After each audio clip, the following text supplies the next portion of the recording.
Bonjour et bienvenue sur le podcast de la chaîne. Et aujourd'hui, je vais vous parler de dépenses. En fait, de tous ces gens que vous entendez certainement aussi autour de vous, qui vous disent tout simplement, j'y arrive pas, j'ai pas d'argent, je peux pas m'en sortir, c'est compliqué pour moi. Voilà, tous ces gens en fait qui passent leur temps à se plaindre. Alors attention, je vais quand même séparer les gens. Il y a des gens qui sont vraiment en galère. Je suis pas en train de dire que tous les gens qui ont de vraies souffrances, de vraies difficultés à s'en sortir, c'est leur faute. Parce qu'il y a des gens, ils sont pas équipés pour s'en sortir. Ils savent pas en fait qu'on peut créer des choses. Ils savent pas qu'il y a des possibilités. Ils sont pas bien entourés. Donc ça, il y a un moment donné, là où vous êtes né, là où vous vivez, ça peut être compliqué et c'est totalement compréhensible et acceptable. Mais maintenant, on va parler des gens qui vont vous dire non, mais moi, j'ai pas 1000 balles à mettre dans un business, tu comprends, c'est compliqué avec ma vie, c'est compliqué avec tout ça.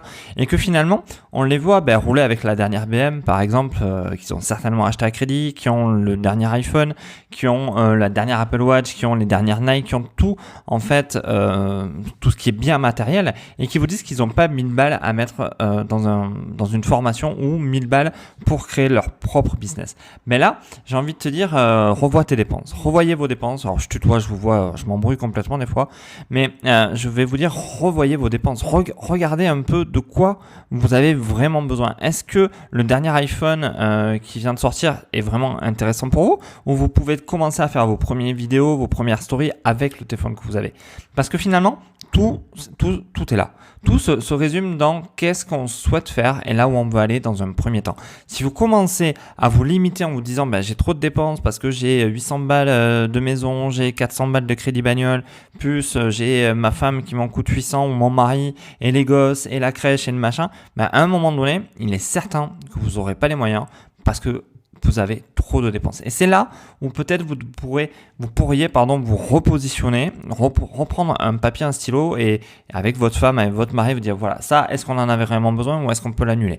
Est-ce qu'on peut faire autrement pour ça? Est-ce qu'on peut s'arranger pour ça? Et finalement, vous allez arriver à dégager un certain pécule financier tous les mois qui vont vous permettre de soit de vous former pour réaliser vos rêves ou autre, ou soit de commencer une petite entreprise toute simple sur internet ou autre pour lancer votre premier business. Ne serait-ce même que 100 balles pour créer un blog dans lequel vous allez faire de l'affiliation. Tout bêtement, ça prendra un peu de temps, c'est sûr, ça va pas être magique. Faut arrêter les sirènes à un moment donné. C'est pas quelque chose qui va vous ramener 18 millions demain matin, mais c'est quelque chose qui va peut-être vous ramener 200-300 euros de plus par mois et qui finalement vous permettra déjà d'obtenir de nouvelles choses et de pouvoir progresser. Donc, franchement, si vous voulez, ça c'est Robert Kiyosaki qui en parlait beaucoup dans vos dépenses, et c'est réfléchissez actif et non pas passif, parce que vous allez regarder autour de vous, vous allez voir que beaucoup de gens ont acheté leur maison et vous disent non mais moi je suis propriétaire, je suis chez moi, machin bidule, et finalement vous êtes propriétaire de rien du tout puisque la baraque elle appartient encore à la banque le temps que vous l'avez pas payée,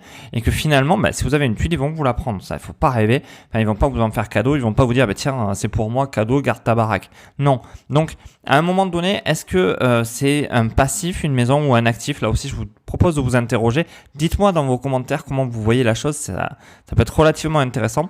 Je vous donnerai ma réponse aussi en commentaire si vous voulez. Donc, pensez vos dépenses, essayez de rééquilibrer un petit peu tout ça, et essayez de voir comment vous pouvez vous dégager un petit pécule tous les mois pour arriver à vos fins, arriver à avoir encore plus d'argent. Allez, sur ce, je vous dis, on commente, on partage, on s'abonne. Le petit pouce bleu pour faire plaisir à YouTube.